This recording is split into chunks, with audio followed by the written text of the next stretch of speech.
মাংসটা 2 সিটি দিয়ে আমি কিন্তু এটা ঢাকনাটা খুলে দিয়েছি। এখন দিচ্ছি আপনার যে মশলাটা ছিল সেটা, এটা পুরোটাই দিয়ে দিলাম। যতটুকু রেখেছিলাম সেতটুকু আমি দিয়ে দিলাম।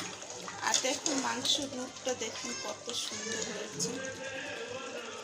এখন আপনাদেরকে পরিবেশন করে দেখাচ্ছি।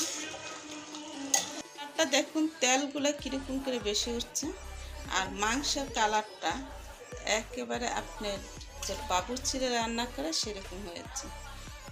তো আপনাদেরকে পরিবেশন করে দেখাচ্ছি।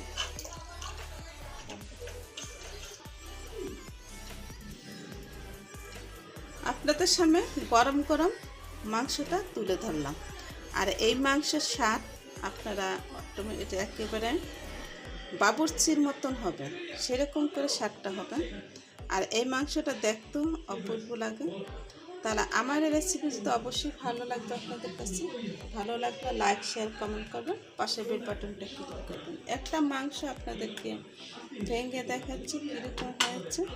এই যে দেখুন, গরম ধরতে পারছি না, তারপরে আপনাদেরকে এটা দেখিয়ে দিলাম। যখন চড়িয়েছি তখন বাচ্চারা তো খাওয়ার জন্য একেবারে তাড়াহুড়ো লেগে গেছে। কষানো মাংস সেখান থেকে উঠিয়ে 2-3 পিস খেয়ে নিয়েছে আগে। তাহলে আজকের মতন বিদায় নিচ্ছি বন্ধুরা, আল্লাহ হাফেজ।